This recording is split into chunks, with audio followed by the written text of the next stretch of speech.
Speaking of Christmas, yes, we're only 3 days away. You know, your trees right now look very nice and pretty, but they can actually pose a real danger in your home if you leave them up for too long after the holiday. About an hour ago, we showed you how quickly a live wreath can catch on fire. Now we're going to show you how fast a live Christmas tree can catch on fire. News 13's David Romero is live at Jericho Nursery out on Alameda. And David, I just want to make sure, before you burn this thing down, did you make sure there are no squirrels in it? I don't need you to go Clark Griswold on us.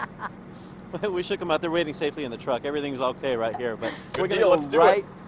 We're going to go right to it and show you just how fast this can go up. Go ahead there, Rick.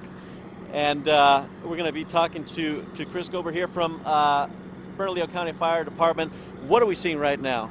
You see the tree starting to catch on fire. And, within a matter of seconds, you can see the fire starting to spread. If this was in your living room or some room in your house, within 30 seconds, your whole room is going to be fully involved with fire.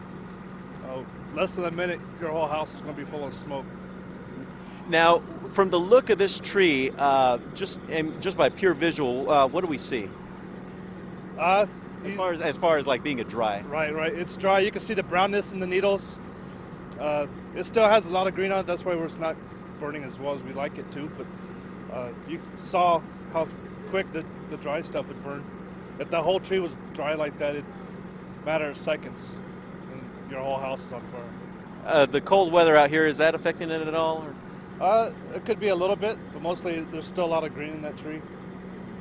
Yeah, for all intents and purposes, I mean, had this been in a living room, I mean, with the right environment where it's warm and where it's maybe a little bit more dry and with the lights just surrounding it where it would ignite probably from all angles, what would we see then? Well, you'd see more fire because you have all the ornaments, all the plastics, the tinsel that's hanging from the tree, which is just going to help that fire spread. When the tree's inside in a closed space like your living room or kitchen or wherever you have your tree, it's going to hold that heat next to that tree, so it's going to spread even quicker.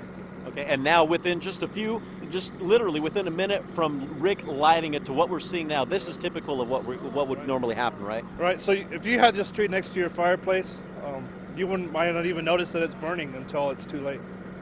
And that's usually the case. I mean, if it's been in an area where, like you said, that it shouldn't be near heaters and light sources or even just the lights on it at this point, that's something that you try and warn families against, right? Right, we try to tell people to keep it away from your fireplace, wood-burning stove, your heater vents, because all that's going to help dry out that tree.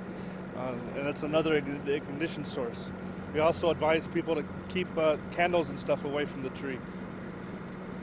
Great. And Chris, thank you so much. And of course, this is something that all firefighters want to avoid seeing, because if a family's upstairs asleep, by the time they come downstairs, it could be too late. Now, what we tell people also is that, or what we've been trying to stress all morning, is that, you know, the trees are already dry as it is, so it's almost time to get rid of them within a few days after Christmas. So there's a number of places around town you can take care of that, or businesses that'll take care of it for you. Back to you guys.